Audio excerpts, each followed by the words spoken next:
poster le replay sur les réseaux sociaux et notamment YouTube en Ouais. premier. Eh bien, écoute, Judicaël, on se connaît pas officiellement, c'est-à-dire que je t'ai contacté pour que tu sois mon invité, étant donné que comment dire, ma montée en compétences agiles, je l'ai faite grâce à tes articles et à ton blog, justement. Est-ce que tu peux nous parler de cette aventure et de ton parcours? Alors, parler de l'aventure et du parcours. Alors, c'est faisable. Donc moi, j'ai commencé il y a une vingtaine d'années maintenant à travailler pour de la gestion de projet, on va dire, avec un rôle quand même majoritairement développeur. J'ai commencé dans une web agency où je faisais un peu de tout. Je faisais du design, du développement, je faisais de l'avant-vente, de l'après-vente aussi parfois. Mais ça, c'était un peu moins bon signe. Puis rapidement, je suis parti sur de la gestion de projet plus concrète, on va dire, où ça devenait mon rôle principal. Et j'en suis arrivé ensuite à devenir manager d'équipe d'une vingtaine de personnes à peu près, et jusqu'à être DSI. Puis un jour, j'ai dit, alors DSI, DOSI plus précisément, donc directeur des systèmes d'information, mais également directeur de l'organisation de l'entreprise. Donc ça, c'était lié à mes compétences agiles, parce que je faisais déjà du coaching malgré ces rôles un peu managériales qui sont plus la casquette qu'on nous donnait, mais au final, c'est pas forcément la posture que je prenais. Et à ce moment-là, j'ai fait un MBA en entrepreneuriat, et ça m'a poussé à créer ma propre boîte et à partir 100% sur du pur coaching et pour aider des organisations, des startups à devenir à s'améliorer, que ce soit à améliorer le concept de startup pour les startups et améliorer l'agilité dans des entreprises qui étaient en pleine recherche d'agilité, tout simplement. Et donc là, c'est devenu vraiment ma principale activité à ce moment-là. En créant ma boîte, j'ai créé également le blog qui s'est avéré beaucoup plus populaire que j'aurais pu l'imaginer au début. En fait, j'ai été surpris par sa popularité. C'est vrai qu'à l'époque, des blogs, c'était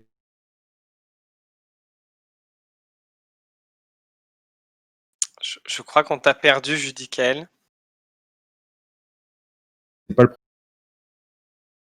Allô, allô? Ouais, ça a coupé pendant un petit moment, je t'en prie. Ah mince. Désolé. Donc comme je disais, j'ai ouvert ma boîte. À ce moment-là, j'en ai profité pour créer le blog qui s'est avéré être plus populaire que j'aurais pu imaginer au démarrage. Il est très très vite monté en popularité. Des blogs dans l'agilité, c'était pas le premier, hein, il y en avait. La seule différence, c'était l'axe différenciant qu'il avait pris. Son rôle, c'était clairement de partager sur des pratiques, sur des méthodologies, avec l'idée qu'on puisse lire toujours un article en moins de 5 minutes. Alors, il y a une raison pour ça. Et la première raison, c'est sur le coup, je me suis regardé dans un miroir et moi, je n'aime pas lire. C'est un truc, trouver de l'information, oui, mais lire un bouquin qui fait 300 pages pour avoir de l'information, c'est quelque chose que je ne supportais pas. Alors, j'ai fait quelques efforts, mais c'est vraiment au compte-gouttes. Donc, au final, j'ai fait un blog qui correspondait probablement à des personnes qui avaient peut-être le même problème que moi. De trouver des choses autour de l'agilité, c'était pas forcément encore simple. Il n'y avait pas encore forcément de vrais de blogs très complets au niveau des pratiques, des machins. Il y avait des blogs, mais qui étaient sur des sujets beaucoup plus spécifiques et parfois beaucoup plus longs à traiter. Et au final, il s'est avéré que le blog a bien pris, il a eu beaucoup de visites et du coup, ça m'a entraîné à continuer et à avancer sur ce blog qui, aujourd'hui, je sais plus combien il a d'articles d'ailleurs, 600, 700 peut-être. Ah oui, quand même. Un certain nombre. Waouh. et qui regroupe aujourd'hui, parce que le trafic, on peut le connaître évidemment sur Internet, il y a des outils qui permettent de le faire, et qui, en tout cas théoriquement, reprend à lui tout seul le même trafic que l'ensemble de tous les autres blogs parlant d'agile en fait. Ouais. Donc très bonne surprise. Alors là, il est un peu moins alimenté ces derniers mois parce que je me concentre beaucoup plus sur la chaîne YouTube La Minute Agile. Ok. C'est vrai que je fais de plus en plus de vidéos. J'ai investi énormément dans le matériel. J'aime beaucoup ce côté YouTuber en plus du partage. Donc j'ai trouvé deux choses que j'apprécie. Et donc c'est vrai qu'en ce moment, j'ai plutôt tendance à investir sur la vidéo. Après, je m'aperçois bon, le blog, je peux encore faire des articles, mais ça sera plus au compte-gouttes parce que j'ai quand même traité pas mal de choses. Au bout de 700 articles, tu commences à avoir pas mal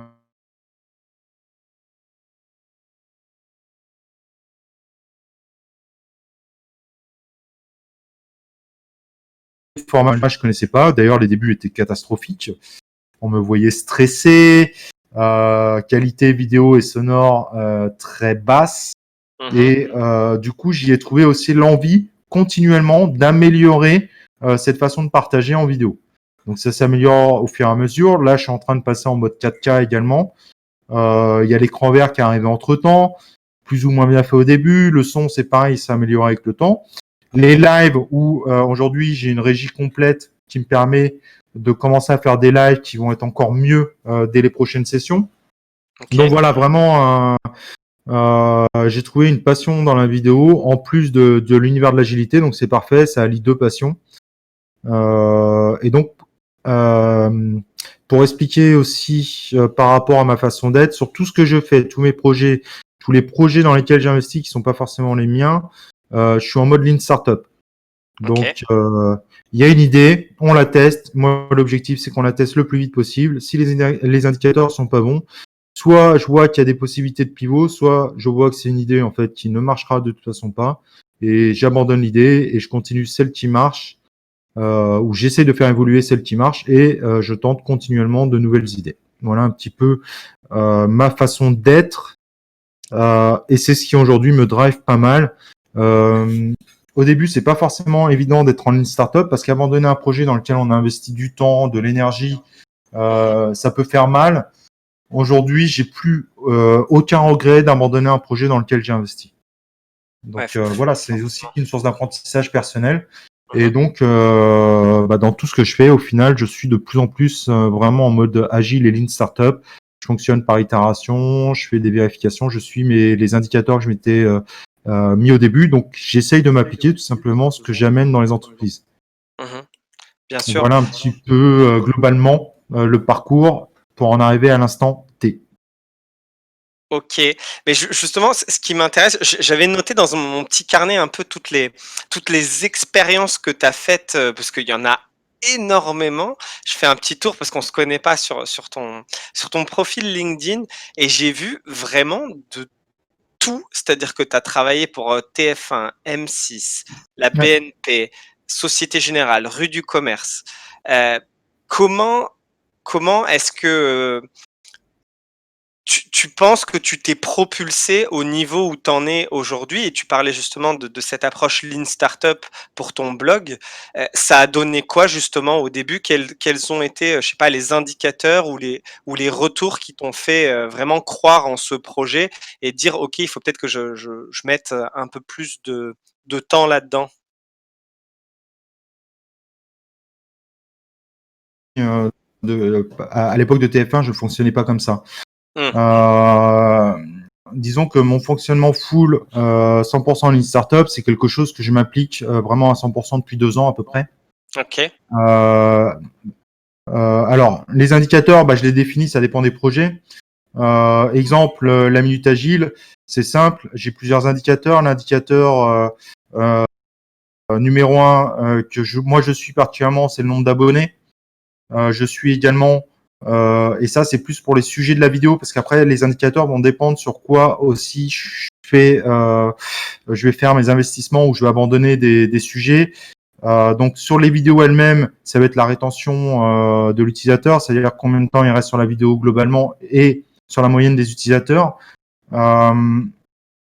Il y a des sujets que je teste et je sais qu'il y a un risque que ça fonctionne pas parce que c'est moins populaire, mais je le tente quand même. Mhm. Euh, pour la globalité de la vidéo, bah, c'est l'état d'avancement. Bah, aujourd'hui, j'ai signé les 10 000 abonnés, j'ai dépassé la barre des 10 000 abonnés. Donc ça a été un indicateur quand j'ai vu que c'est monté très vite. Quand j'ai créé ma chaîne, en fait, dès le début, j'ai eu une cinquantaine d'abonnés le jour 1. Bah super, moi pas le premier jour, mais sur les 2 premiers jours, bon bah c'était quand même super valorisant. À la base, je me disais peut-être que tous les jours, au début, je vais peut-être avoir 3-4 abonnés. Au final, j'en ai eu 50. Donc ça a été plutôt un démarrage intéressant par rapport à ce que moi je considère la qualité que j'avais mis, parce que c'est évidemment un produit que j'ai amélioré de façon incrémentale. Et voilà, il y a pas mal d'indicateurs qui peuvent me permettre de lancer des actions. Ça va être des indicateurs, je regarde aussi un peu au niveau du SEO également, le positionnement de la chaîne YouTube, parce qu'elle a beaucoup plus de travail à faire encore que le blog, qui Mhm. lui, au niveau SEO, aujourd'hui, est déjà très très bien placé, parce que c'est quand même une bonne partie de son trafic aujourd'hui, hein, pour être honnête. Ouais, Euh, à chaque fois que je fais une recherche sur un truc, t'es souvent le premier résultat. Je me dis, oh là là, mais comment il a fait, quoi. C'est vraiment incroyable. Bah, en fait, le blog, j'ai pas juste, en fait, en faisant le blog, j'ai pas juste investi du temps à dire que je vais écrire des articles. Euh, moi, j'ai besoin d'indicateurs. Il y a un indicateur qui fonctionne assez bien chez moi, c'est la visibilité. Mhm. Donc, si je fais du travail et que les gens viennent le lire, j'ai l'impression d'être valorisé dans ce que je fais. Et du coup, c'est vrai que je me suis expertisé aussi en faisant quelques erreurs également, faut pas se leurrer, au niveau du SEO pour le blog. C'est-à-dire qu'à un moment, j'ai commencé à réellement travailler des stratégies SEO. J'ai regardé ce qui existait, des stratégies qui se mettaient en place, celles avec des zones d'incertitude et celles avec des zones un peu plus de certitude. C'est-à-dire que les certitudes, c'est des trucs assez classiques, donc le titre en H1, le contenu du texte, mais bon, ça c'est le basique. Et Ouais. ensuite, bah, le SEO beaucoup plus difficile, qui est quel est le maillage qu'on doit faire dans le blog, quel est le maillage qu'on doit faire avec l'extérieur, comment l'extérieur doit faire du maillage avec l'intérieur. Et ça, c'est un travail beaucoup plus délicat parce que ça impose du test and learn, de faire des erreurs parfois, mais de faire en sorte que quand on fait une erreur, ben, on la voit le plus vite possible pour qu'elle soit pas trop impactante. Mhm. Euh, donc donc je me suis pas arrêté juste à écrire des articles, c'est-à-dire que j'ai travaillé plusieurs aspects dessus. Les articles de 5 minutes, à un moment, j'ai testé des articles plus longs. Je suis resté après des articles courts et clairement, ce que je me suis aperçu, c'est que la popularité des articles était sur vraiment les tailles minimum. Il y a des gens qui écrivent mieux que moi des articles super longs. Mhm. Pourquoi? Bah parce qu'ils ont une plume dans la main. Moi, j'ai pas spécialement une plume. Je suis un peu direct dans ma façon d'écrire, un peu. J'écris pas comme je parle, mais il y a quand même une partie de dire, de parler dans mon écriture qui fait que euh, je me suis habitué à écrire des articles courts de 5 minutes. Des gens qui font des choses un peu plus philosophiques, qui vont prendre, qui font faire 30 fois mes articles. Il y a des gens qui le font 20 fois mieux que moi, qui le font bien. Je me suis essayé à quelques essais. C'était plus personnel. Ça n'a pas spécialement marché. Et même moi, je pense que c'est normal que ça n'ait pas marché. Donc, je laisse ce savoir-faire à des gens qui le font mieux que moi. Et Mhm. moi, je vais plutôt sur le concret où, bah voilà, je suis meilleur là-dessus. Mais voilà, ça implique d'apprendre à écrire des articles de 5 minutes. C'est pas si simple. D'écrire des petits articles, c'est pas trop difficile, mais d'être concret, concis et éviter au maximum les interprétations négatives sur ce qu'on écrit, bah, au début, c'est pas évident. Il y a forcément des articles, d'ailleurs, des anciens qui sont complètement discutables. Et au fur et à mesure du temps, bah, ça s'est affiné et j'ai appris à écrire ce type d'article. Donc, c'est Ok. un apprentissage qui est ultra intéressant et qui va au-delà juste de l'écriture de l'article, en fait. Bien sûr, bien sûr. Et puis, je suppose qu'en bonne agiliste, l'amélioration continue, et tu l'as dit, elle était au centre de tes démarches. Et je pense qu'il y a un truc qui effectivement qui a bien marché, c'est que souvent dans l'agilité, on a besoin de trouver une information très vite, genre juste un rappel parce qu'on n'a pas tout en tête et c'est ce qui marche, je trouve, avec moi. Et justement, quand je cherche un truc, t'es souvent le premier résultat. Et bon, je clique et je refais un petit tour. Je fais OK. Alors déjà, c'était quoi ce truc? Ah oui, c'est comme ça. Et, euh, et je trouve que c'est ça qui effectivement qui a participé à ta réussite, c'est d'expliquer brièvement les choses pour que le mec en 10 secondes il ait l'info qu'il ait envie d'avoir et ensuite Mm. voilà il retourne faire son truc. Et du coup, j'ai forcément, on a dû te la poser 500 fois, mais le casque Bose, ça vient d'où? On te voit dans toutes tes photos, toutes tes apparitions avec, Ouais. bah, tu l'as même Ah sur ouais. ton coup. Déjà, j'espère que c'est pas le même. Alors, non, j'ai changé depuis le début où j'ai commencé à faire vraiment de la visibilité. Je l'ai changé une fois. Ok, J'étais sur un Bose, comment il s'appelait? Le QC35 ou je sais plus quoi. c'est le bleu. La version d'avant. Non, non, il était noir aussi. Et Ok. quand le 700, le Bose 700 est sorti, j'ai pris le 700. Je me suis dit, bon, allez, il est plutôt joli. Mhm. C'est vrai que l'ancien faisait un peu plastique sur le coup, au-delà de la qualité. Il faisait un peu plastique et c'est vrai que quand on regardait du côté de Sony, le casque faisait plus sérieux, je trouvais, que le Bose. Et le 700, j'adorais quand je l'ai vu. J'ai trouvé il gardait ce côté Bose et en même temps, il amenait ce côté design que je trouvais pas encore, moi, qui était un peu une déception côté Bose sur le coup.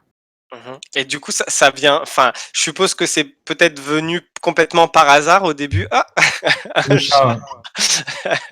t'inquiète, j'en ai deux ici, donc ils vont pas se gêner. Mais c'est que, est-ce que tu as vraiment pensé ce move en se disant ça va être ma touche? Ou au final, t'étais tellement, je suppose que tu adores la musique et j'ai vu que tu voyageais beaucoup pour faire tes séminaires et tes missions. Je suppose que ça doit être ton meilleur ami et qu'au bout d'un moment, tu l'as gardé sur toi et tu t'es dit, putain, j'ai un truc. Enfin, c'est comme ça que ça s'est fait? Non, pas vraiment. En fait, au moment où j'ai acheté mon Bose, je devais me balader continuellement. J'avais pas de bureau en fait. J'étais continuellement en accompagnement global Mhm. d'une entreprise qui était en train de se monter, moi qui est devenue très connue aujourd'hui, mais qui ne l'était pas forcément au démarrage, qui s'appelait Renault Digital. Moi, j'ai participé à la création de Renault Digital en fait. Ok. Et je pouvais pas poser mon beau skatepark parce que me connaissant, si je pose quelque chose quelque part, je saurais pas où je vais le poser. 5 minutes après, j'aurais oublié. Et donc, au final, il est resté sur moi. Et c'est très rapidement, les gens qui me connaissaient pas encore forcément à ce moment-là, ce qui est logique parce que j'avais pas encore beaucoup de visibilité, ont fini par m'appeler le coach au casque. Et donc, si je mettais pas mon casque, les gens me retrouvaient pas parce que l'indication, c'était, bah, va voir le coach au casque. Mais c'est quoi le coach au casque? Va voir, tu verras et tu comprendras de qui je parle. Et c'est vrai qu'à l'époque, quand je mettais mon casque comme ça, j'étais le seul à oser le garder tout le temps sur moi. Les gens, en Ok. général, ils avaient un peu honte, ils avaient l'impression de déranger. Du coup, à chaque fois qu'ils arrivaient au boulot, ils posaient leur Bose. Bon, leur Mhm. Bose ou l'autre marque là d'Apple, je sais plus, Apple aussi, qui était C'était assez les populaire. Beats. Hein? Les Beats. Ouais, voilà, exactement. Ah, Et, donc, c'est vrai qu'à l'époque, bah, j'étais un peu l'énergumène qui osait garder son casque en réunion, quand il parlait à des managers, au top management. Mais comme c'était ancré dans les mœurs, en fait, on me tolérait le fait que je me permette de me présenter comme ça, alors qu'à l'époque, c'était quand même une marque de manque de respect, je dirais. ouais, Et, mais moi, ça allait parce que maintenant, mon surnom, c'était le coach au casque. Donc c'est passé très bien et au final, du coup, c'est resté une marque et maintenant, j'ai du mal à le quitter. Ouais. Voilà un peu comment c'est venu. Euh, alors oui, je le prends en voyage avec moi, bien sûr. Il est venu vivre avec moi à Singapour également, parce que moi, je suis revenu à Paris il n'y a pas si longtemps que ça. Je ah, redécouvre Paris. Moi, je vivais en Asie. ok.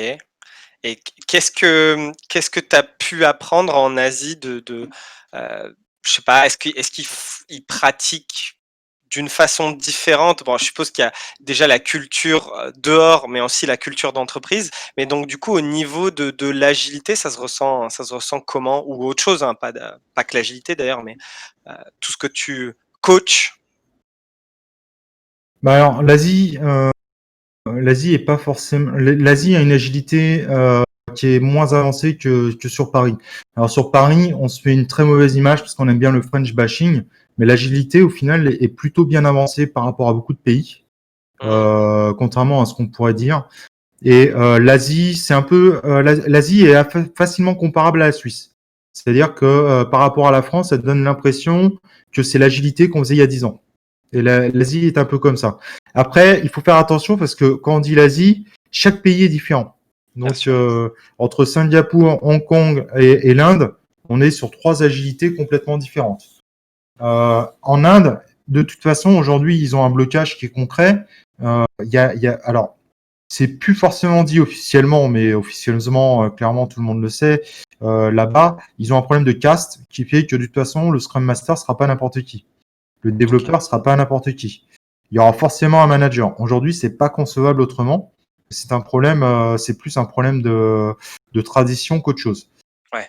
À Singapour, il n'y a pas de problème de caste, mais ils ont beaucoup de mal à sortir du cadre.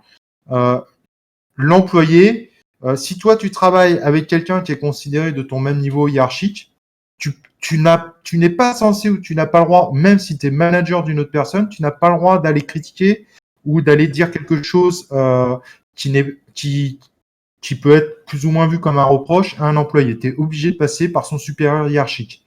Ah. Donc rien que pour ça, et ça c'est quand même assez ancré à Singapour, les Européens, forcément, de certains pays sont un peu plus ouverts, mais ils finissent par rentrer dans ce cadre-là et à accepter cette règle.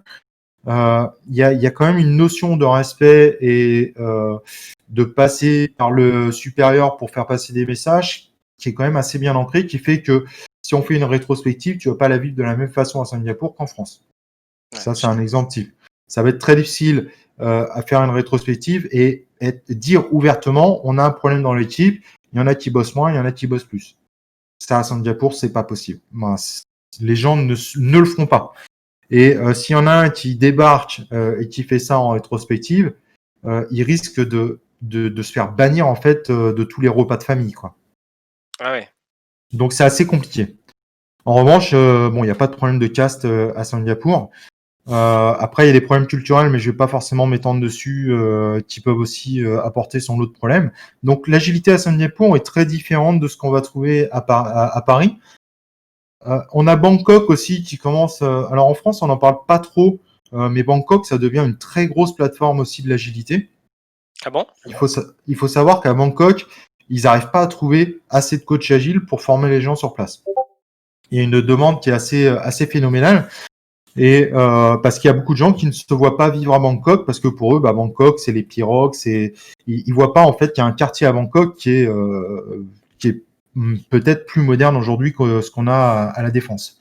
Mmh. Du coup, ils ont quand même beaucoup de mal à attirer du monde.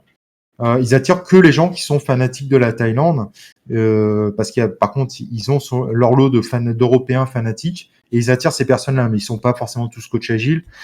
Euh, mais Bangkok a une agilité encore différente. Ils sont très ouverts. Bangkok, ils sont prêts à tout tester. Donc là, on est sur une agilité peu avancée parce que l'agilité vient d'arriver indirectement à Bangkok. Par contre, Mmh. Bangkok, si tu leur présentes les derniers trucs qui sont super à la mode, on n'est même pas sûr que ça marche aujourd'hui, ils vont le tester. Génial. Donc c'est assez paradoxal. Donc autant le pays, la ville, plus la ville que le pays d'ailleurs, on va plus vraiment là on va plutôt vraiment s'axer sur Bangkok, c'est quand même peu agile, mais en réalité, ils ont une ouverture d'esprit qui est assez impressionnante. Donc l'agilité quand on arrive à Bangkok, on fait quelque chose, on peut même pas du tout comparer à ce qu'on peut faire à Singapour ou ce qu'on peut faire à Hong Kong. Et Hong Kong, c'est encore même différent. Mmh. Et là, je connais plus trop le Hong Kong parce qu'en quelques mois, la ville a explosé. Donc là, je saurais même pas dire aujourd'hui. Je pense qu'en quelques mois, ça a complètement changé. Ouais, Là, il j'imagine faudrait bien. demander aux gens qui sont encore sur place, malheureusement. Ouais. Et du coup, donc tu pars en Asie, donc tu as acquis ton background en France, j'imagine. J'ai vu que tu faisais un peu quelques allers-retours en Suisse aussi, puisque tu as créé une deuxième entité là-bas. si je me trompe pas, c'est ça? Alors, c'est pas vraiment une entité, c'est plus l'image de marque qui a été tournée en Suisse, mais je passe par des boîtes avec qui je suis pote avec les DG pour faire Ok, mon business là-bas. Ce qui m'a ok. permis de mettre un pied en Suisse, parce que la Suisse, par contre, pour pénétrer le marché, il faut être reconnu. Et en tant que Français, on n'est déjà pas forcément bien vu. On est Mhm, vite associé aux frontaliers qui sont les voleurs de boulot. J'exagère parce que tous les Suisses sont pas comme ça, bien mais il y a sûr. une tendance, il y a quand même une tendance qui se ressent. Euh, Moins à Genève, mais malgré tout à Genève, elle y est un peu, sauf que Genève n'a pas le choix. Ils n'ont de toute façon pas, ils ont pas les moyens aujourd'hui de donner du boulot. Pas les moyens. Ils n'ont pas cette capacité de remplir les postes à Genève. Donc 70% des employés à Genève sont français et frontaliers dans la majorité. Mais hors Genève, il y a quand même, ils font très attention aux Français. Ils font très attention à tout ce qui n'est pas suisse. Donc en Suisse, mais ça on peut aussi comprendre. En Suisse, si tu es recommandé par un pote du pote, eh ben tu vas pouvoir avoir ton poste. Mais tant que tu n'as pas cette recommandation, c'est même pas la peine d'essayer de percer. Et encore moins en tant qu'indépendant, on te prendra pas. Mhm, Même si tu proposes un prix qui est 2 fois inférieur. En Suisse, ça ne fonctionne pas. Il est préférable en Suisse de proposer 2 fois plus cher que celui qui n'est pas recommandé, mais si tu es recommandé, c'est toi qu'on prendra. Donc ok. ça, c'est un élément très important. Genève est un peu moins comme ça, mais il y a quand même la recommandation. La Suisse, c'est moins évident comme marché à percer parce que chaque canton est différent. Donc c'est pas parce que tu vas bosser dans un canton que ça va te donner un poste à Genève, par exemple. Le canton de Genève et le canton du Valais, ils sont différents. Ça donne un petit plus, mais il faut quand même que tu sois recommandé ou amené par une entreprise genevoise. Ouais, faut faire ses preuves partout, quoi, Exactement. avec tout le monde. Donc mais c'est intéressant, c'est super intéressant. Par contre, ça veut dire qu'à chaque fois que tu trouves une mission en Suisse, ça veut dire que les Suisses te considèrent. Et ça, c'est très important. Si Ok. les Suisses ne te considèrent pas, en fait, t'arrives, tu t'es complètement loupé sur une mission, Mhm, euh, il y a si tu vas avoir beaucoup plus de difficultés pour trouver une vraie mission en Suisse en tant qu'indépendant. Sinon, il faut passer, se faire embaucher par une SS2I, mais qui elle-même va essayer quand même de se renseigner sur tes potentielles interventions en Suisse. Donc c'est très très bouche à oreille, mais c'est ce qui fait que c'est assez intéressant aussi. mm. C'est-à-dire qu'en général, dans les entreprises, il y a beaucoup moins de personnes qui sont là. Ah, moi, j'aime pas mon job, il me fait chier, machin, parce que c'est vrai que il y a une sélection qui est copinage qui se fait beaucoup plus, et donc il y a plus de liens aussi entre les personnes potentielles dans les entreprises en Suisse. Donc il y a des points positifs et des points négatifs, surtout négatifs quand tu veux intégrer le marché. Ok. Mais c'est intéressant, ça amène. C'est pour ça que j'aime beaucoup voyager. Alors moi, j'aime voyager par défaut, Mhm, mais quand je vivais en Asie, moi je vivais en Asie et je venais quand même régulièrement en France et en Suisse pour continuer de suivre mes clients. J'hésitais pas à faire 15 heures d'avion pour revenir de Singapour. J'en profitais pour voir ma fille qui elle vit en France. Bon bah c'est parfait. Et quand j'étais en Asie, j'en profitais pour voir ma deuxième fille qui elle vit à Taïwan. Donc Ok. Et attends, quand tu dis suivre tes clients, ça veut dire que tu travaillais en remote avec eux, tu faisais du coaching en remote ou comment ça se ouais, passait? en début d'année, en début de cette année, avant que la grosse crise Covid arrive de façon assez violente, je Ouais. faisais, quand j'étais en Asie, je faisais la moitié de mon temps, non, à moins de la moitié, 30% de mon temps sur place, et puis le reste directement à distance. Et parfois, je bossais directement pour l'Asie, ce qui est un peu différent. Mais bosser en Asie, moi j'avais une situation un peu particulière en Asie. Je vivais en Asie, mais je n'étais pas résident officiellement en Asie. Bien Moi, ma sûr. femme vivait en Asie, donc je vivais avec ma femme en Asie, mais moi j'y allais avec des exemptions de visa qui faisaient que j'étais pas résident. Donc Ouais. pour travailler en Asie, en général, je travaille en Asie par l'intermédiaire d'entreprises françaises. Ok. Donc, pour se faire payer, c'est plus simple. Tu te fais payer par la boîte française, tu travailles avec la filiale asiatique et Mhm. tu trouvais les combines. Bosser directement pour un client en Thaïlande, ça fonctionne pas. La Thaïlande, il faut faire Pour une mission longue, ça passe. Pour une mission qui va durer 2 semaines, c'est juste pas possible parce qu'en Thaïlande, aujourd'hui, contrairement à l'image qu'on peut avoir, la Thaïlande, ils regardent les visas de travail à fond les ballons et ne pas avoir de visa de travail et arriver dans une entreprise qui, elle, n'est pas portée par une boîte française, ils vont vérifier automatiquement si tu as ton visa de travail. Et si tu l'as pas, de toute façon, ils refuseront de travailler avec toi. Ils sont devenus très restrictifs à Bangkok pour ça. J'imagine qu'il y a eu plein de dérives sur ça, notamment, ouais, comme tu le disais, plein de gens qui essayaient à tout prix de trouver quelque chose. Attends, j'avais une question, mais je l'ai oubliée. En attendant, il y a Sylvain qui te demande: que penses-tu des chasseurs de tête qui te proposent des missions en Suisse? Alors, moi, les chasseurs de tête qui me proposent des missions en Suisse, c'est plutôt des chasseurs de tête qui veulent me proposer pas un permis, pas une mission, mais plutôt une sorte de, alors ce qu'ils appellent le CDI, mais en Suisse, c'est un peu une blague. Donc plutôt me proposer un gros salaire, d'être en interne, moi, ce qu'ils appellent permanent, qui n'en est pas un d'ailleurs, en Suisse, et indirectement de pas travailler avec mon statut d'indépendant. Pour travailler, moi, pour trouver une mission vraiment en tant qu'indépendant, parce que moi je tiens beaucoup à mon indépendance, je travaille avec ma structure et je travaille avec des entreprises avec qui je travaille régulièrement en Suisse, qui sont soit des anciens potes qui ont monté leur boîte, soit des personnes que je viens de découvrir il n'y a pas longtemps, qui sont des potes d'anciens potes. Et là, du coup, je travaille directement en tant qu'indépendant. Mais les SS2I en général, moi, il y en a quasiment pas qui me proposent d'y aller en mission. En tout cas, pas des SS2I suisses, d'aller en mission et de me payer en tant qu'indépendant. Il y en a très peu, ou sinon les tarifs qu'ils te proposent de toute façon te font rigoler parce que autant accepter un salaire, c'est plus intéressant. Ok. Et justement, il a rajouté: est-ce qu'on peut leur faire confiance? Du coup, est-ce que tu peux compléter ta réponse? Confiance, alors ça dépend au niveau des salaires, des paiements. Alors au niveau des paiements en Suisse, il n'y a aucun risque à avoir. Les Suisses payent toujours. Moi, j'ai jamais entendu parler qu'une entreprise suisse ne payait pas. Et le fait, de toute façon, les Suisses sont clairs. Il y a un contrat, ils respectent leur contrat. Et je n'ai jamais entendu parler autour de moi d'une entreprise suisse qui a évité de payer. Et je pense que tu as plus de garanties d'être payé par une entreprise suisse qu'une entreprise française.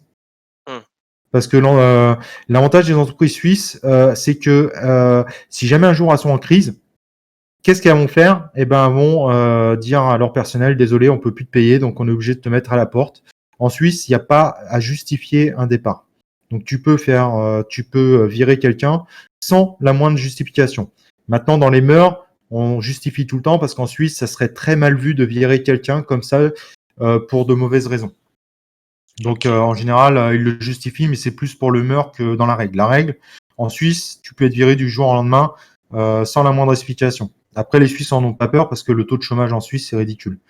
Dans leur système, en tout cas, pour le moment, aujourd'hui, ça fonctionne. On verra après crise Covid. Par contre, si la sécurité d'être payé ou pas, tu peux y aller les yeux fermés. Je n'ai jamais entendu parler d'une entreprise suisse qui ne paye pas. Moi, j'ai même une entreprise qui m'a avancé 70K sur un contrat. Sympa. Ouais, parce que ils préféraient que ça soit dégagé sur le budget de l'année précédente. Donc ils m'ont payé avant la clôture, donc en décembre. Eux, c'était en décembre.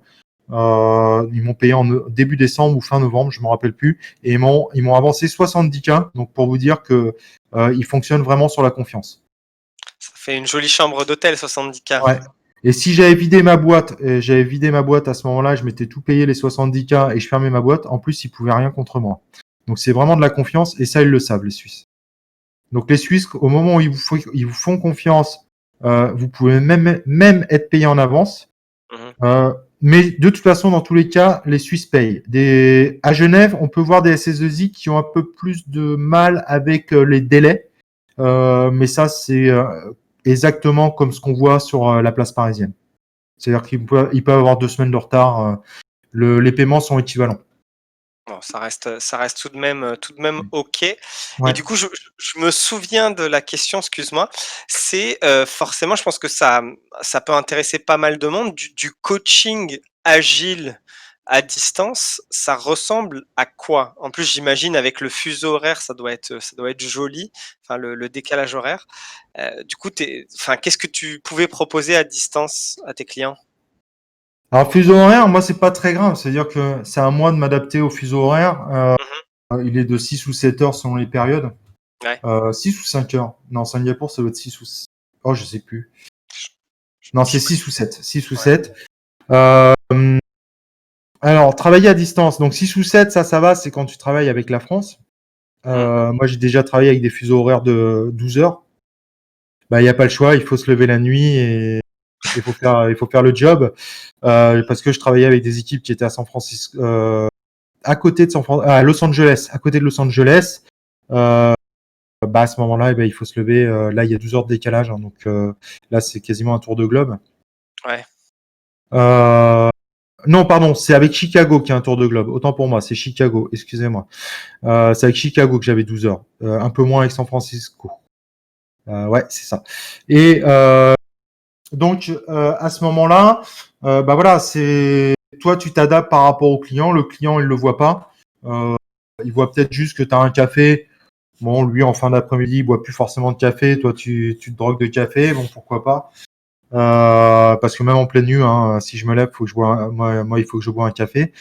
Après, donc ça, le fuseau horaire, on s'adapte assez vite. Le plus dur, c'est quand, par contre, toi, tu dois coacher des équipes qui, eux, ont plusieurs fuseaux horaires. Et ça m'est arrivé une fois avec des équipes en Thaïlande, des équipes en France, des équipes à Chicago et des équipes à Los Angeles. Et là, c'est un peu plus compliqué parce que eux-mêmes ont un fuseau horaire de 11 heures, je crois. Ouais. Euh, Donc là, c'est un peu plus compliqué parce que là, en effet, aider les gens à devenir plus agiles alors que le fuseau horaire est la première contrainte principale pour réussir à aligner des gens qui n'ont pas forcément tous envie de se lever toutes les semaines en pleine nuit, c'est un peu plus compliqué. Donc après, à quoi ressemble le coaching agile à distance? Le coaching agile à distance, c'est en général quand tu as déjà mis sur place un peu plus de... Moi, en général, je mettais des bases sur place, c'est-à-dire que j'essayais sur place de former les gens, donc de façon ensemble, de travailler ensemble. Le Mmh. coaching à distance, je privilégie en général plutôt le coaching individuel. Donc, moi, quand je vais dans une équipe, en fait, mon rôle à la base, c'est pas d'aider l'équipe à être agile. C'est triste à dire, mais en fait, c'est pas mon rôle en tant que coach agile. Moi, je suis là pour aider une organisation à s'agiliser, pas une équipe. L'équipe, pour qu'elle s'agilise, surtout quand on appelle une équipe Scrum, il y a un mec qui est censé le faire très bien dans l'équipe, il s'appelle le Scrum Master. Donc, moi, mon rôle, c'est si le Scrum Master il est tout neuf et qu'il a encore peur, qu'il n'a pas le crédit, ben moi, je vais former le Scrum Master pour que lui, il rende cette équipe agile. Mmh. Et si c'est à moi d'aller de dire à l'équipe, ah les gars, alors, ce serait bien, on fait le board, on fait le machin, on fait le truc. En fait, je fais pas le coach agile, je fais le Scrum Master. Ouais. Et je me substitue à lui. Et le risque que j'ai derrière, c'est que le Scrum Master, lui, n'aura jamais de crédit face à l'équipe. Donc moi, clairement, j'aide le Scrum Master, lui, à coacher l'équipe, à coacher le Product Owner sur la partie du backlog, le besoin. Je lui donne des billes éventuellement pour aller au-delà, pour mieux analyser le besoin. De l'autre côté, comment coacher l'équipe de développement et comment coacher l'organisation. Mais en général, c'est Scrum Master ont plus de mal à aller directement à ce niveau-là. Après, ça dépend de la maturité du coach du Scrum Master. Ouais. Donc moi, quand je fais du coaching d'équipe, en réalité, je vais surtout aller là-dessus. Et si je coach le Product Owner, c'est si jamais le Product Owner, le Scrum Master n'a pas encore les billes pour coacher le Product Owner, qui lui, là, se confronte au-delà de l'équipe, mais qui va se confronter au silo, qui va se confronter à du management dur, et comment faire face à tout ça pour vraiment réussir à prendre son rôle. Mais par contre, toute la partie du backlog, du machin, du truc, normalement, c'est au Scrum Master de le faire. Quand ça m'arrive parfois d'aider des product owners dessus, mais là, c'est parce qu'en fait, je vois que les Scrum Masters sont débordés parce qu'en fait, ils prennent la PMO, ils prennent un certain nombre de choses. Ils n'arrivent pas à en sortir. Ils se sont tellement ancrés dedans qu'ils ne peuvent plus en sortir et l'organisation refuse qu'ils en sortent parce qu'ils les ont ancrés là-dessus. Moi, j'arrive pas à avoir la main sur le sujet des fois, sur les organisations, malheureusement, malgré mon crédit, ils m'écoutent pas. Moi, pas assez. Et du coup, là, j'aide les product owners pour que eux se retrouvent pas coulés complètement dans leur sujet. Mais en général, là, c'est quand on est dans des organisations beaucoup plus complexes et qu'on n'est pas sur une équipe Scrum. On va être sur des équipes qui tournent avec 7, là j'ai le sujet sur 6 product owners, avec 6 business analysts sur des sujets assez touchy, qui sont pas faire un site web, mais sur des applications de gestion beaucoup plus complexes et qui impliquent de faire tourner aussi 20 services autour de ce même service, sans plus ou moins centralisé, ou en tout cas qui prend une centralisation d'un certain nombre de choses. Et là, ça implique des organisations beaucoup plus complexes. Ok. Mais ça marche plutôt pas mal à distance. Après, moi, j'utilise à distance en ce moment, je fais pas mal de formations aussi. Du coup, des formations un peu poussées avec du mural, du machin. Comment amener l'agilité pour des commerciaux et pas des... Voilà. Comment les commerciaux, eux, peuvent s'adapter à un marché qui s'agilise et eux, pas se retrouver être un peu le blocage de l'entreprise à réussir à attaquer les marchés aussi qui demandent de l'agilité dans la façon de faire. Donc, je fais de plus en plus de sensibilisation et de formation qui sont dédiées plutôt à comment à faire notre offre commerciale, comment on peut être des RH agiles et donc à sortir complètement de ce fameux cadre Scrum. Et donc ça, c'est assez intéressant également. Super, justement, j'allais t'en parler de tout ce qui est transformation agile RH. T'en penses quoi? Et est-ce que tu peux en parler rapidement parce que ce qu'il faut savoir, c'est qu'on a toute une panoplie de gens. Il y a des gens, je pense, qui sont dans le chat plutôt novices dans l'agilité. Il y en a d'autres qui sont peut-être un peu plus confirmés. Donc voilà, la transformation agile RH, t'en penses quoi? Alors j'en pense quoi? C'est assez difficile parce que il y a vraiment l'agilité au niveau des RH, elle peut arriver à différents niveaux. Moi, ça m'est déjà arrivé de réussir à mettre une petite équipe RH sous un format Scrum. Et marketing aussi d'ailleurs, tiens. Des équipes qui trouvaient que c'était génial comment fonctionnaient les autres équipes, et qui se sont dit mais attendez, mais ok, bon là c'est technique, mais est-ce que ça marcherait pas un truc dans le genre de chez nous? Bah si, en fait le Scrum c'est pas IT, donc on peut vous faire un Scrum qui est adapté à votre travail, à votre fonction. Si jamais il y a besoin, on peut partir sur un Scrum un peu plus Scrumban et on va améliorer, on va faire un Scrum qui est complètement adapté à votre situation. Mais là, ça reste leur propre organisation. En revanche, les RH, quand on dit des RH agiles, c'est aussi des RH qui doivent rentrer dans un nouveau format de ressources humaines et d'amener les RH dans les boîtes agiles, de laisser un peu plus la main aux équipes agiles sur le recrutement, c'est-à-dire de laisser eux choisir sur l'aspect, ce profil-là, c'est vraiment le profil qu'il nous faut. On essaye d'oublier un peu ces notions de grille salariale et tout. C'est ce profil qu'il nous faut. Il correspond au niveau mindset. On l'a rencontré en équipe. On s'entend super bien avec lui. On sait qu'on va bien bosser avec lui. Et en revanche, le RH, il est plutôt là pour valider la partie administrative et évidemment financière, parce que de toute façon, si la boîte ne peut pas mettre plus de temps de salaire, après, il faut partir en négociation là-dessus. Mais par contre, c'est pas aux dépens de l'équipe, de laisser plus les équipes choisir leur profil. Et par contre, privilégier, et ça, il y a des RH qui ont encore du mal avec ça, de dire au RH, au lieu de vous focaliser sur les entrées, lâchez une bonne partie des entrées et travaillez plutôt sur les sorties. Et les sorties, c'est ce qu'il y a de plus important. S'il y a quelqu'un qui part, ne faites pas attendre pour annoncer son départ.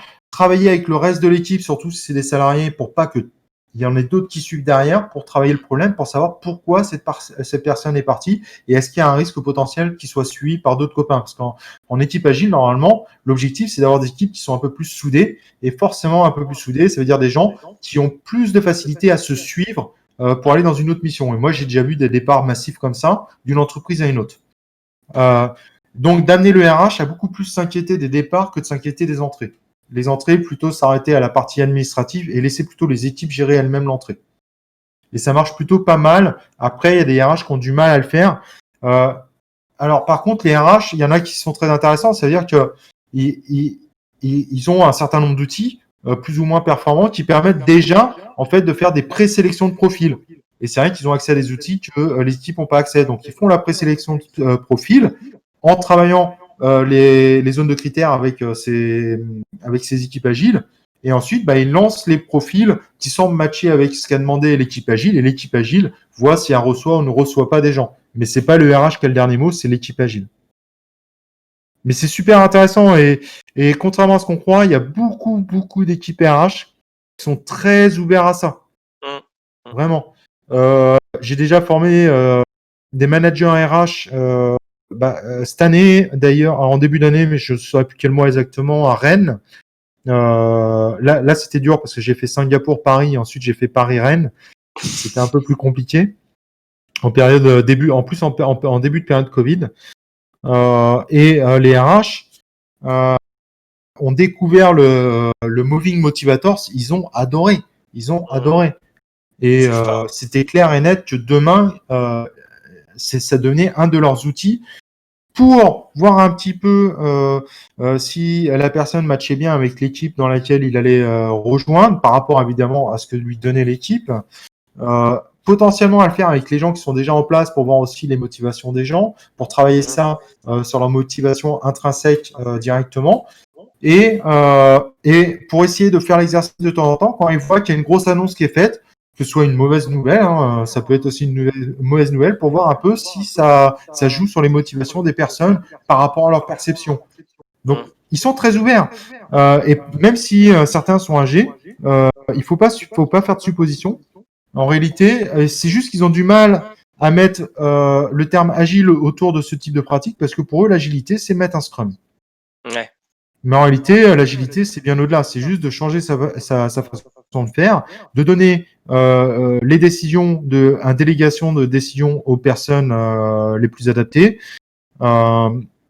d'être capable également d'aider, d'être un peu servant leader des autres. Et c'est un peu ce qu'on essaie d'amener les RH. Ça veut dire, les RH, on essaie de les amener pour être les servant leaders, d'aider ces équipes à trouver les meilleurs profils. Pour autant, de laisser les équipes avoir la décision, parce que c'est eux qui sont plus aptes à savoir si la personne va s'adapter ou pas, et pas forcément que au niveau des compétences, mais potentiellement aussi du mindset. Et les RH, eux, plutôt se mettent un peu comme les servant leaders de l'organisation pour trouver les meilleurs profils et aider en cas de départ avéré pour éviter les hémorragies, pour peut-être bénéficier aussi de l'expérience donnée par celui qui a décidé de partir, qui a signé un contrat de travail ailleurs. C'est peut-être un malaise interne, qui peut aller au-delà de lui, et donc de travailler avec lui pour surtout bénéficier, en acceptant qu'il y a eu une erreur de parcours. Est-ce que c'est RH, est-ce que c'est de la personne lui-même, peu importe, mais de voir si on peut pas bénéficier de son départ pour améliorer l'état de santé des autres. C'est super intéressant ce que tu dis et je te rejoins sur un point et même j'insiste sur un autre, c'est que là où les devs, parfois, quand tu leur apportes le Scrum, tu as l'impression que les cérémonies leur font vraiment chier, qu'ils en peuvent plus. Putain, encore une rétro, mais tu fais chier, Foued. Et les gens qui sont non IT, au contraire, le Scrum apporte cette rigueur là où ils passaient des journées entières dans des réunions qui servent à rien. Et là, on a supprimé 70% de leurs réunions et on leur dit, voilà, vous en avez 4 et elles ont toutes un but très précis. Et voilà, tu as l'impression qu'ils redécouvrent un peu cette liberté qui les avait perdue en étant otages de leurs propres réunions sans fin. Et je trouve qu'ils sont très demandeurs de ce genre de trucs. Et j'avais encadré un projet non-IT et c'était l'une de mes, franchement, de mes expériences préférées.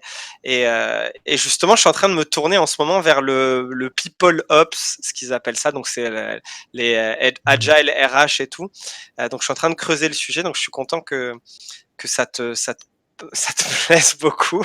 Et tu vois, dans le chat, il y a des développeurs, donc c'est marrant. Il dit on veut coder tout en caps lock. Euh, et chose très drôle, j'ai vu que tu as fait ton MBA à Epitech. Ouais. Il y a combien de gens d'Epitech là? Il y en a 1, 2, 3. Un MBA spécialisé dans l'entrepreneuriat, donc tout le monde de startup, business Ouais. angel, comment monter sa structure, comment la faire grandir, comment trouver. Alors, comment monter sa structure, c'est pas forcément que juridique, donc ça va être comptabilité, mais tu as également une partie marketing, parce que c'est vrai que à l'Epitech, les gens n'ont pas forcément une source marketing, et c'est vrai qu'il y a beaucoup de gens qui font ce MBA qui sont des gens de l'Epitech à la base. Moi, j'en faisais pas partie. J'ai été travailler très vite sur le marché.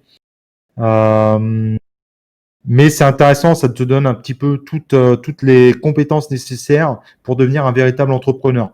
Ça t'empêchera pas de faire des erreurs, Bien mais sûr. au moins ça te permet de te dire, euh, et ça, si jamais il y en a ici qui ont jamais ouvert leur boîte, qui sont encore salariés, je ne sais pas, si jamais vous avez peur, moi j'entends souvent les gens qui disent, oh non, mais en France, ouvrir une boîte, c'est un truc de fou, c'est un truc de malade, on va tous mourir, laisse tomber, il vaut mieux être salarié. Moi, je vous dis clairement, ça, c'est une légende urbaine. Mm. Oui, c'est plus simple quand tu vas au Canada, mais ouvrir une boîte en France, c'est pas compliqué en fait. Il y a ces quelques allers-retours entre la banque, écrire son statut, mais on prend un comptable de qualité. Aujourd'hui, ça coûte 100 euros et il nous aide dans toute la procédure d'ouverture d'entreprise. En Mm. réalité, c'est super simple. Il Mm. faut pas attendre que son entreprise ouvre pour travailler. C'est-à-dire qu'on peut facturer au nom de son entreprise au moment où la démarche est lancée, contrairement à ce qu'on croit. Donc, ouvrir une entreprise, ça paraît hallucinant au début, et en fait, on se fait une montagne phénoménale, et en réalité, non, ça l'est pas tant que ça. Mm.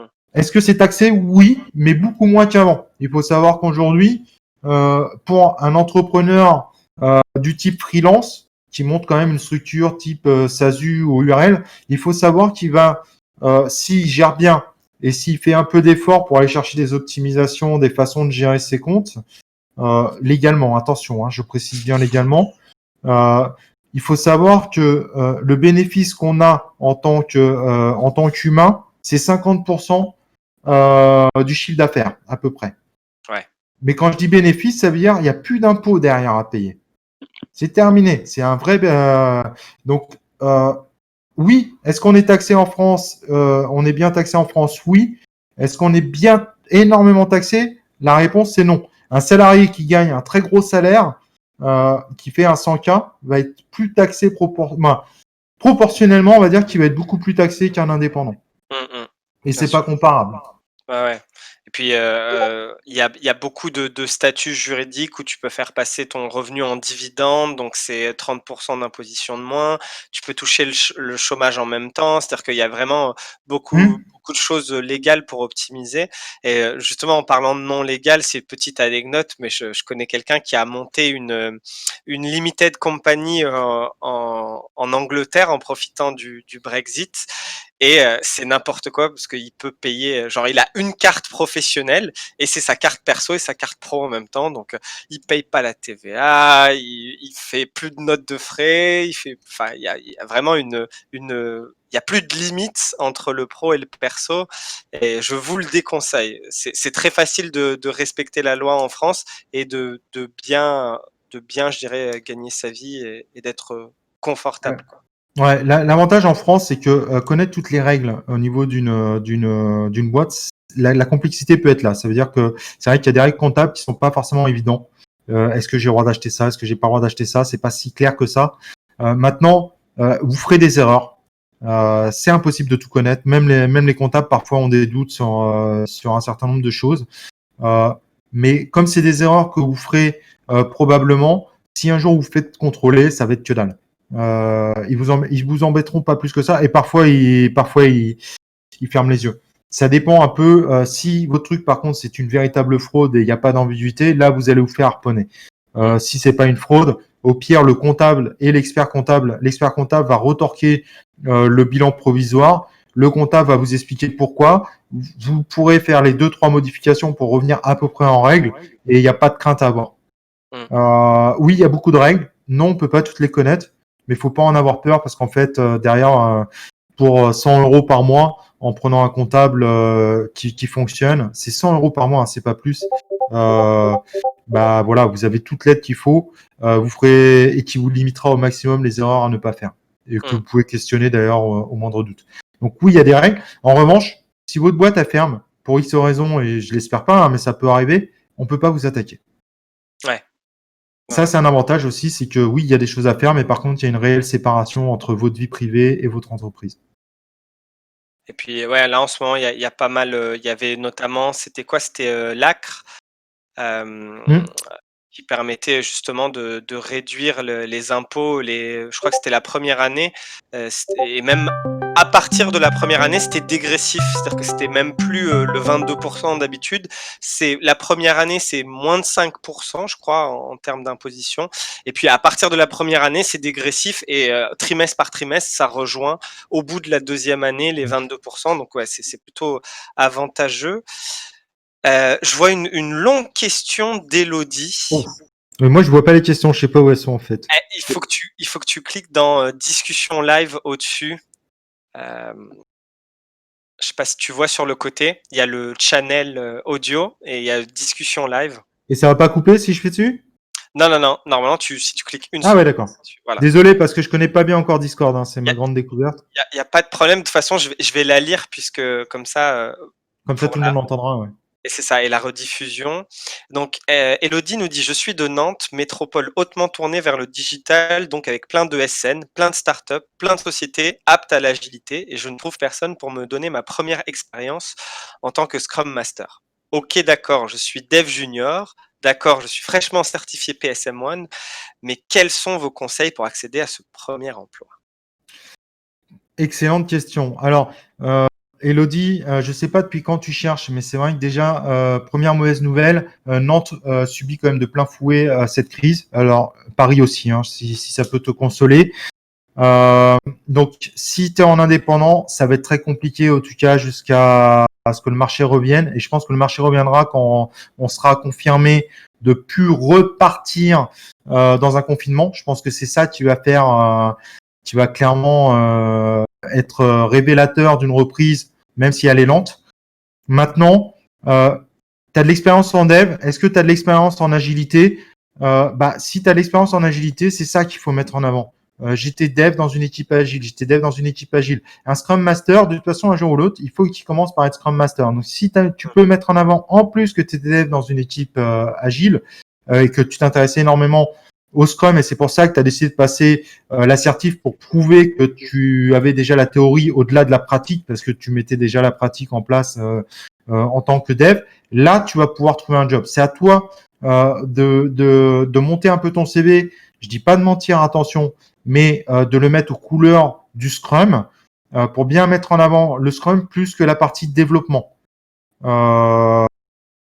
Master magouille.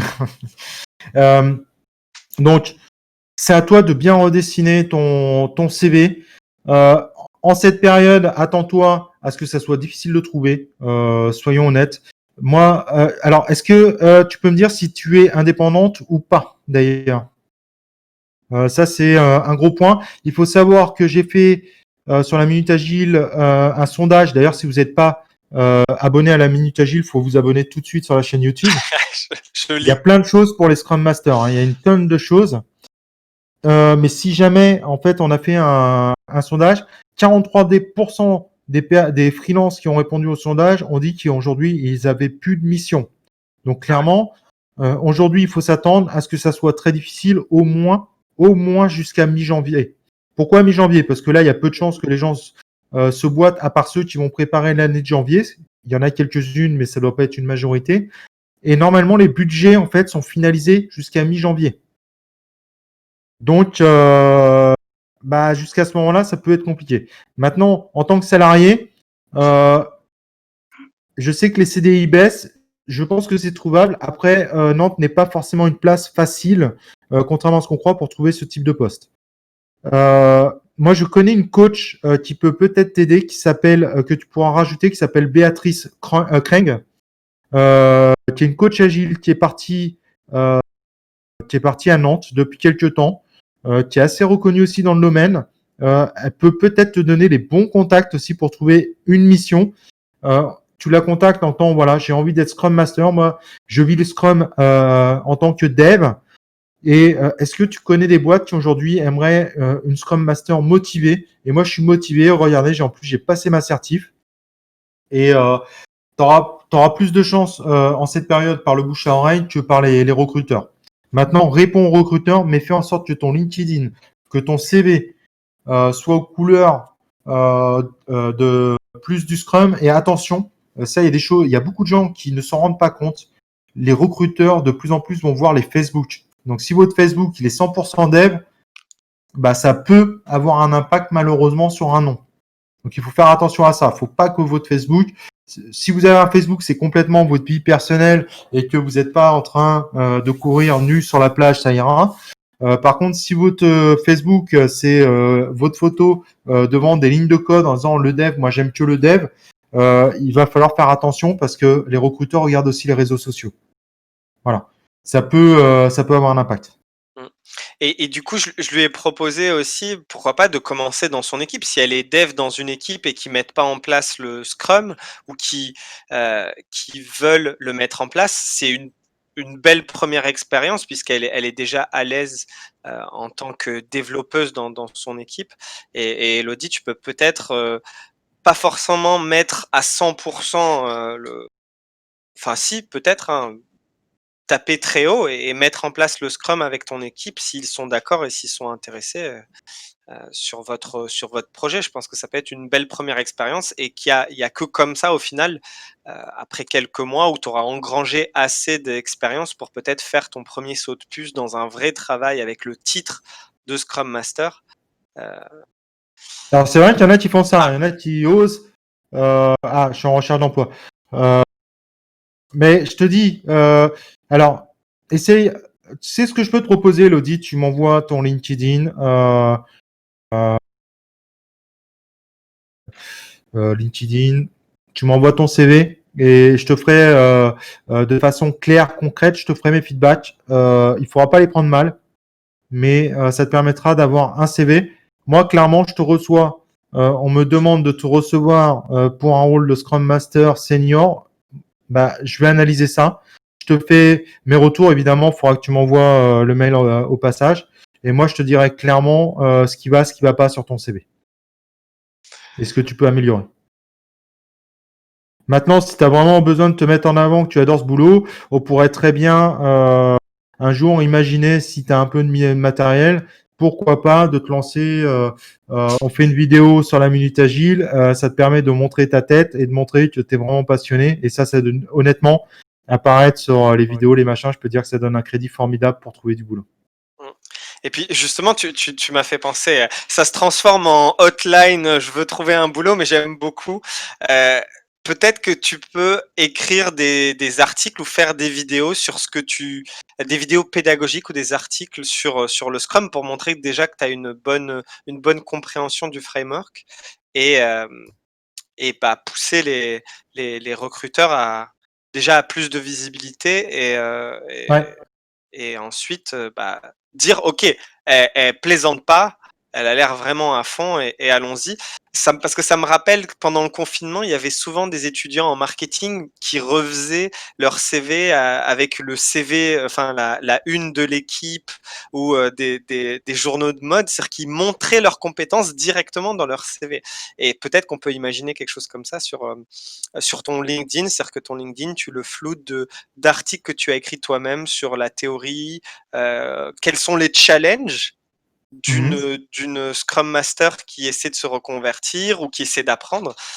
Voilà, on peut imaginer effectivement plein de trucs, Tu mais peux aussi, si elle préfère écrire, hein, potentiellement, si tu aimes écrire, tu me fais 6 articles, tu fais 6 petits articles qui se lisent en 5 minutes sur des pratiques que j'ai pas encore fait. Les pratiques, c'est bien parce que le Serious Game, en général, c'est pris comme un vrai outil de Scrum Master.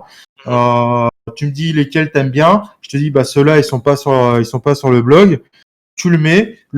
Sur le blog, c'est posté à ton nom.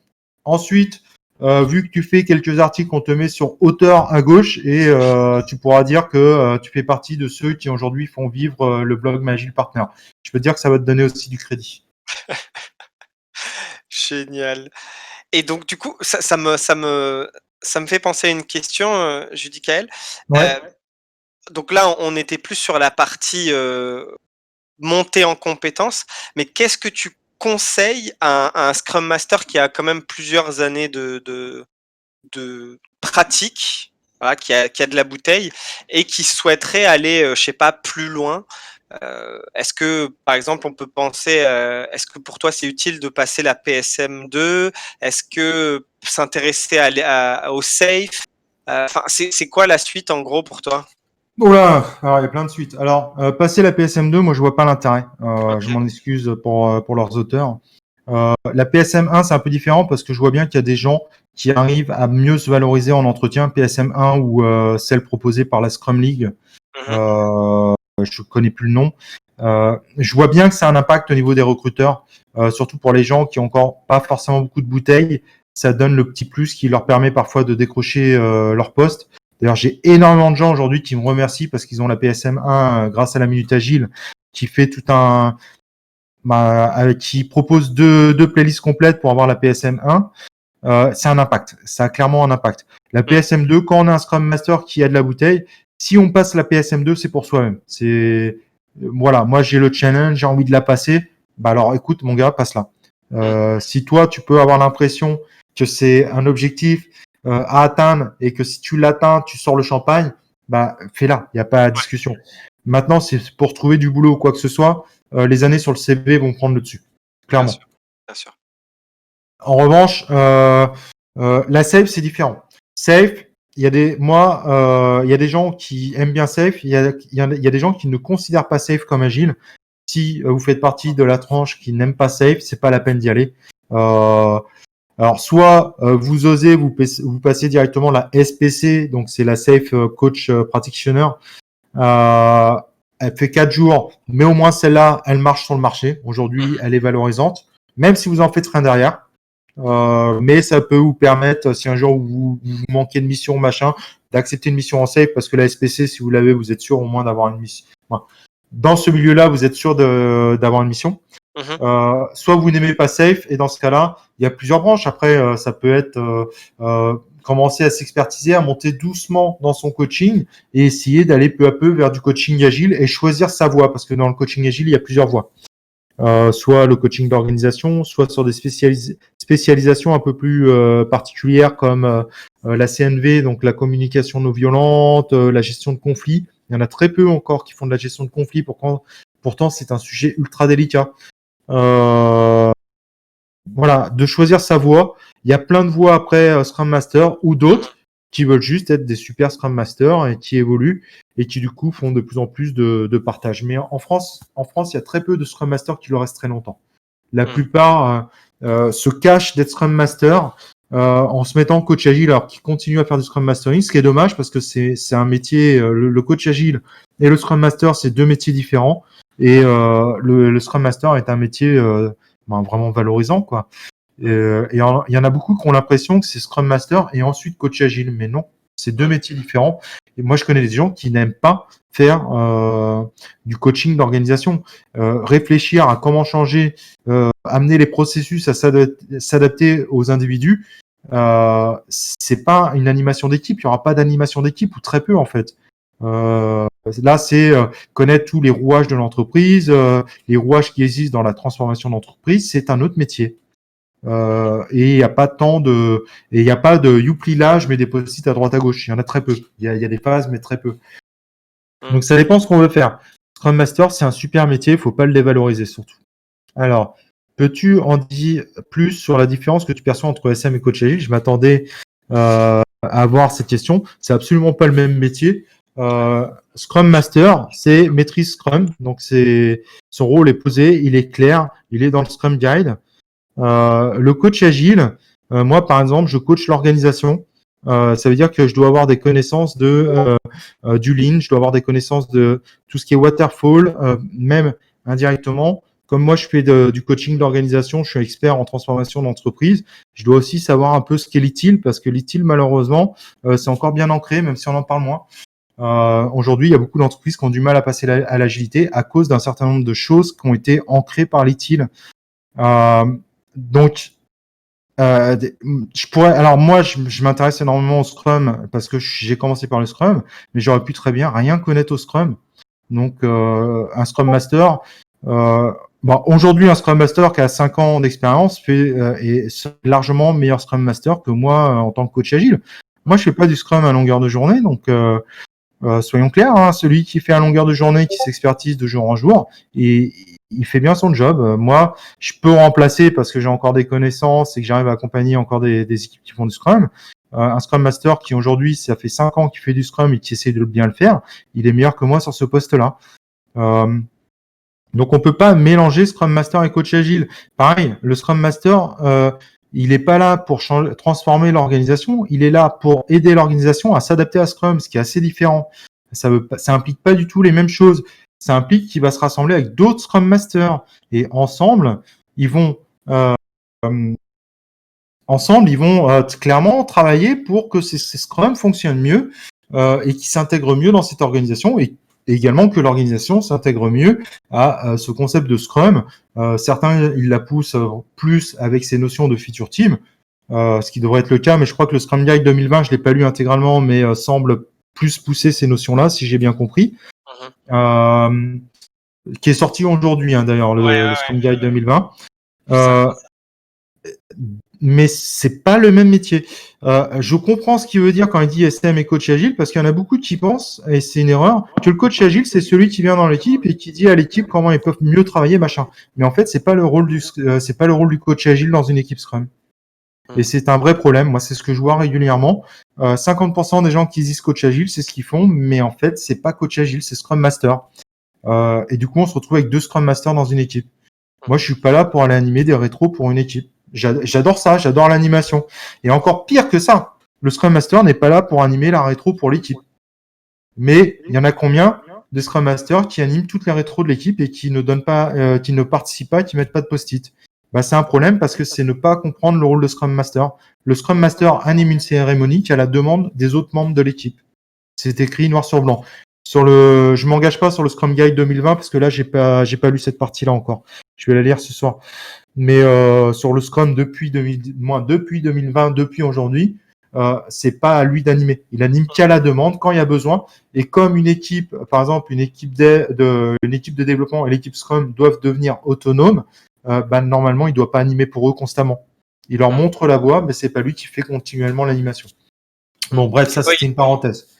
Ouais. Il y a effectivement cette posture biodégradable dans le Scrum Master qui est à terme, peut-être un jour qu'on n'aura plus besoin de Scrum Master si dans le monde utopique, tout le monde est Scrum à fond et voilà, il n'y a plus besoin d'un mec qui connaît les règles et qui explique à tout le monde puisque tout le monde sait le faire.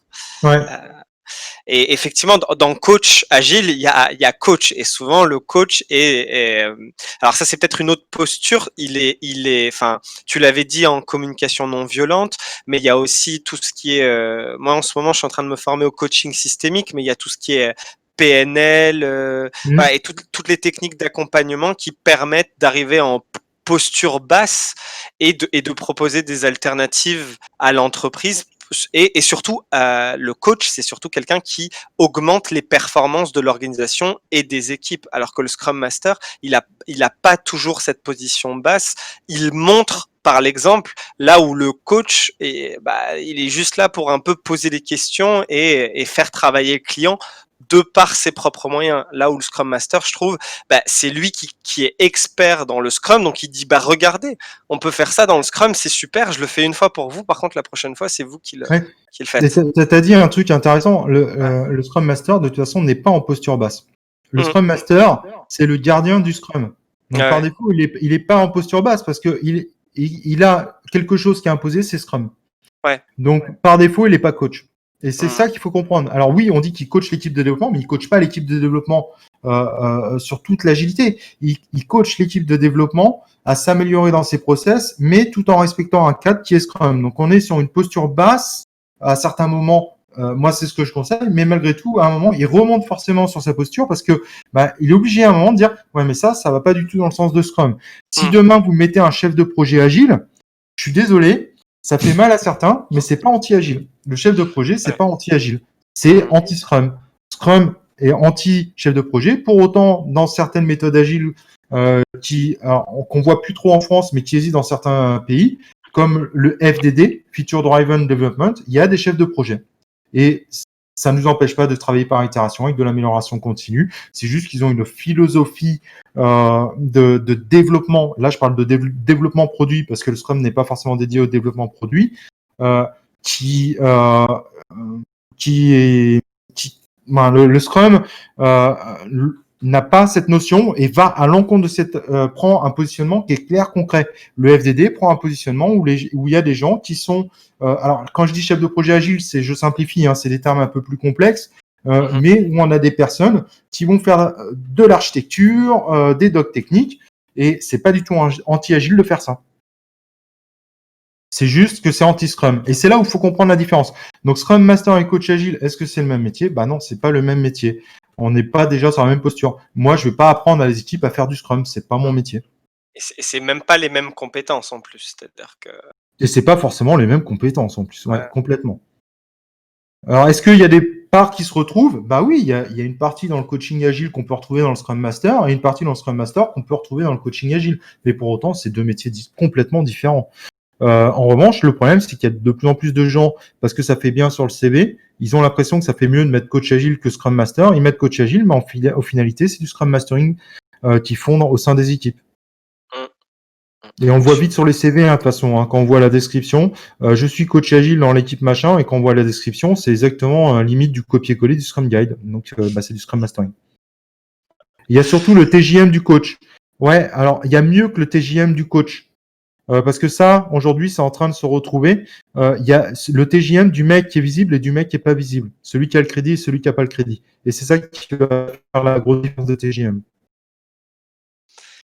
Je comprends cette notion de TJM, mais elle est de moins en moins vraie. Moi, je connais aujourd'hui des Scrum Masters qui sont reconnus dans ce qu'ils font. Ils ont des TJM de coach agile. Il y a plus d'ambiguïté là-dessus. C'est plutôt la peur de ne pas avoir le TJM du coach qui est un peu différent. Ça dépend du coach agile après. Le coach agile, c'est simple. Hein. Les TJM, ils vont de 600 à 2000 balles. Ouais. Bah, si t'es super fort en Scrum, il n'y a aucune limite. C'est-à-dire que si tu es un dieu en Scrum, tu peux faire des trucs super sexy et même mettre en place des stratégies, des machins pour que toute l'organisation soit embarquée. Même si effectivement tu le disais que c'est plus un rôle de coach agile, mais si en plus dans ton bagage tu t'autorises à aller faire chier le DG pour lui dire écoute mon équipe elle arrive pas à travailler parce que vous faites des trucs complètement pourris, bah voilà, faut avoir les couilles de le faire, mais tu peux le faire quoi. Il y a pas de problème. Et pour vous dire, hein, moi je connais là dernièrement je connais un Scrum Master, je sais exactement, il est au-dessus de 800.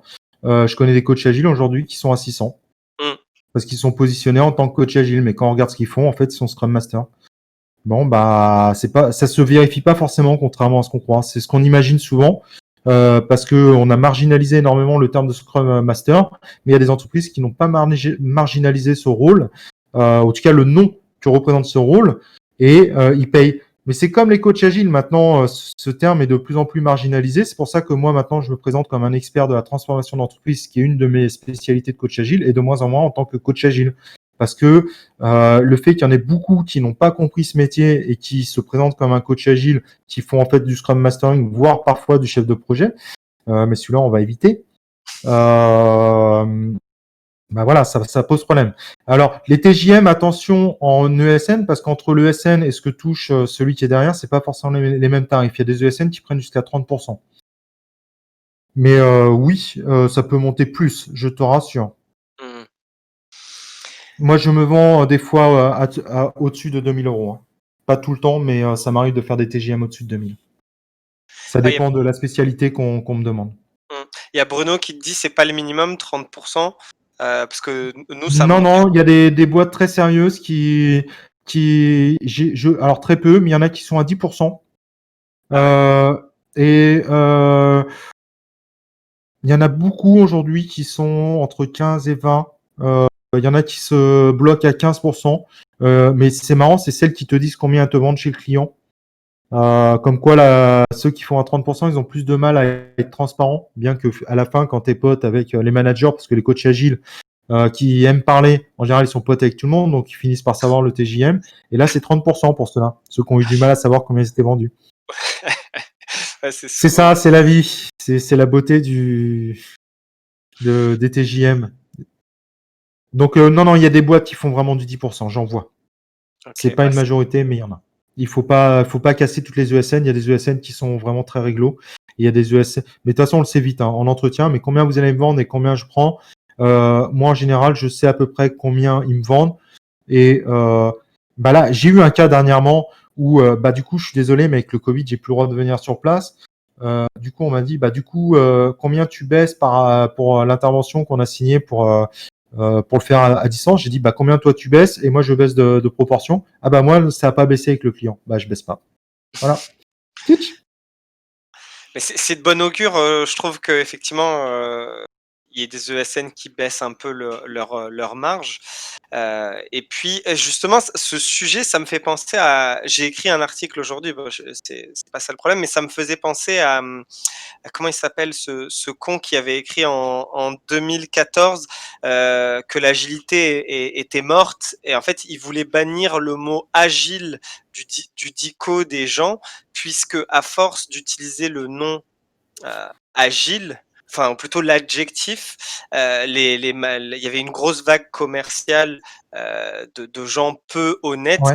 qui voulaient mettre agile partout et donc ils proposaient de remplacer le mot agile par agilité. C'est-à-dire que tu utilises des compétences dans une équipe qui fait de l'agilité et pas une équipe agile. Et Ouais. voilà, et plein de trucs. Ça se vérifie malheureusement. Alors dire que l'agile est mort, le concept de l'agile n'est pas mort. Mais le Non, terme, et il faut d'ailleurs. Alors là, j'étais en train de faire le montage de la vidéo rapide parce que je voulais la poster. Mais du coup, sachez que le Scrum Guide a rayé le terme agilité, se dégage intégralement de l'agilité et a mis clairement en avant et concrètement le Scrum et de la pensée Lean. Donc le Scrum se positionne Lean et vient clairement avec cette version 2020 effacer tout terme agilité. Il y en avait encore un qui traînait dans le Scrum Guide au niveau de la partie Scrum Master qui était travaillé sur l'agilité. Moi, je sais plus exactement, je le connais pas mot pour mot. Et là, il a été rayé dans le Scrum Guide 2020. Il y a le terme agilité, ça n'existe plus. Maintenant, ils font référence au Lean. Voilà, la pensée Lean. J'insiste dessus. De toute façon, les deux se recoupent un peu sur quelques trucs. C'est commercial, ouais, je pense. Parce que le Lean et l'Agile, il y a beaucoup de choses qui sont proches. Maintenant, les entreprises, au niveau des gros managers et tout, dans un certain nombre de structures, ils entendent plus le mot Lean que le mot Agile. Ouais. Donc, c'est peut-être lié à ça. Je sais pas, c'est une supposition. Ok, écoute, Judicaël, je te propose de finir avec une dernière question de la part de Camécole qui dit la posture basse est-elle un impératif en tant que coach? Il dit j'en ai souvent eu un retour négatif de la part des équipes qui avaient eu à faire un coach agile. Après, attention, alors il faut la posture basse, ça veut pas dire ne pas agir. Alors le problème des coachs agiles, c'est qu'à un moment, on a eu les coachs agiles observateurs. Donc ils observaient tout le temps, mais ils faisaient jamais rien. Mais c'est pas des coachs agiles. Un coach agile, il observe pour amener les équipes à les aider. Quand on dit posture basse, c'est pas, c'est que il va questionner les gens, mais il va essayer de faire en sorte d'amener des idées aux gens. Et si jamais à un moment c'est une expertise quand même particulière, il va dire voilà, il y a ça qui existe, il y a ça qui existe, il y a ça qui existe. Mais il va essayer de faire en sorte que la personne ait toujours le choix de choisir par elle-même. C'est ça la notion de posture basse. La posture basse, c'est pas je vous observe et moi je fais un clash of clans pendant que vous bossez. Parce que ça, évidemment, c'est une arnaque absolue. Et on a eu quelques arnaqueurs. Mais soyons clairs. La posture basse, c'est quand même d'amener les gens à travailler, de les amener à choisir. Mais par contre, on se met obligatoirement dans une position de ne jamais choisir pour les gens. Parce que plus les gens choisissent par eux-mêmes et plus tu as de chances qu'ils adhèrent au choix qu'ils font. Et c'est ça qui est super important. C'est pour ça qu'on parle de posture basse. Donc on essaie de faire en sorte au maximum de ne pas les influencer, bien même qu'à un moment on est obligé de les influencer un peu du fait au moins de l'agilité parce que coach agile, on va pas les coacher sur du cycle en V. Maintenant, moi particulièrement, en tant que coach agile, si l'équipe me dit ouais le Scrum c'est de la merde, ça ne fonctionne pas, ok, faites pas de Scrum. Comment on peut faire de l'agilité dans votre équipe sans faire du Scrum? Moi, j'ai aucun problème, je l'entends. Vous avez votre expérience. Peut-être que vous avez appliqué mal Scrum, mais là, vous avez votre Scrum Master avec qui vous travaillez. Du coup, comment on peut garder une agilité et faire évoluer votre façon de faire pour potentiellement ne plus être Scrum, parce qu'apparemment, c'est un problème pour vous, mais pour garder une certaine agilité dans votre façon de faire. Et ça marche très bien. Mais c'est pas moi qui choisis pour eux. Moi, je vais pas arriver à leur dire, vous faites ça, ça, ça, c'est ça qui marche et c'est ça qui marche pas. Parce qu'on sait jamais ce qui marche pas. On sait ce qui marche pas, mais en revanche, on n'est jamais sûr de ce qui marche. Donc l'idéal, c'est de faire confiance à ceux qui connaissent leur environnement, qui vont forcément faire le meilleur choix. Nous, on va plutôt les aider et les guider pour que ce choix soit plutôt dans une orientation agile. Et pour autant, on va pas leur dire là où ils doivent aller. Tout à On va fait, les ouais. guider, mais on va pas les forcer. Je sais pas si vous voyez un peu la différence. C'est Voilà, en gros, pas en mode consulting. Exactement. exactement. Et c'est surtout ouvrir le cadre de référence du client, puisque lui, il va te dire ah bah je veux faire soit ça, et tu lui dis ah ouais, pourquoi pas une troisième option par exemple, mais sans même savoir. Alors ça c'est plus la partie coaching pur et dur, hein. Là on parle de compétences et du métier de coaching, mais c'est vraiment ça, c'est questionner l'environnement du client sans même savoir son expertise, c'est juste un mode de pensée et trancher avec ses croyances avec le client en remuant. C'est Alain Cardon, c'est justement la personne chez qui je me forme, et il dit que le coach est un agitateur de performance et un brasseur de perspective. Ouais, C'est vraiment, ça bien dit, ouais. c'est vraiment ça. Donc voilà. Eh ben écoute, Judicaël, Alors, ouais, il y avait une question sur le chat, mais je peux pas donner de nom malheureusement de boîte. J'en suis désolé. secret C'est pas professionnel. forcément très fair play pour d'autres boîtes et donc désolé. Après, on pourra en parler en privé. J'ai plus les chiffres là exacts, mais je pourrais vous donner des pistes. Ouais. Mais ce Ouais, sera en privé dans ce cas-là. Je veux pas que ce soit public. bien sûr, bien sûr. Pas de problème. Bah, écoute, merci beaucoup, Judicaël, ça m'a fait très plaisir de t'avoir aujourd'hui. Hem, Comme, le bon, agiliste ou plutôt liniste que je suis, je vous propose comme d'habitude le rôti, pour la alors il faut que je retrouve les trucs. Voilà, vous pouvez réagir aux émoticônes en dessous du post pour, bah, Comment donner on fait votre ça? note. Alors tu peux cliquer dessus. Il J'ai faut juste que envie je de tester comment ça marche ça. hop, par contre c'est un peu lent. Il faudrait que je demande à mes experts, Discord s'il n'y a pas moyen de préenregistrer. Ah oui, d'accord. T'es en train de faire un Voilà, truc et après il faut c'est cliquer ça, dessus. D'accord. Ok. exactement. Voilà, donc vous pouvez donner votre note de 1 à 5 en ce qui concerne, bah, votre expérience sur le live. Et puis, on se retrouve la semaine prochaine pour notre première femme, Aurélie Boukerch, qui sera mon invitée la semaine prochaine, qui va nous parler justement de son expérience en tant que coach certifié HEC. Voilà, donc aujourd'hui on a parlé agile, la semaine prochaine on parlera coaching. Donc voilà. Merci à tous, encore merci Jules Kael, je me suis Bah, vraiment merci à tous. éclaté. Ouais, et puis ça a été très participatif. Vous avez eu beaucoup de questions, c'est super. Merci à vous également, hein, parce que vous êtes présents. Hein, c'est du temps aussi que vous donnez. Donc Exact. merci à vous et ceux qui veulent me contacter, j'avais envoyé mon WhatsApp, donc n'hésitez pas à me rajouter, ça sera sans problème, avec plaisir. Et Merci. merci également de votre côté, là, l'équipe Agilitateur, de m'avoir reçu. Merci à On a toi. eu un petit peu de config, mais au final, on s'en est bien sorti et ça marche plutôt pas mal. Ça marche plutôt pas mal. Merci, à plus, bonne soirée. Allez, ciao!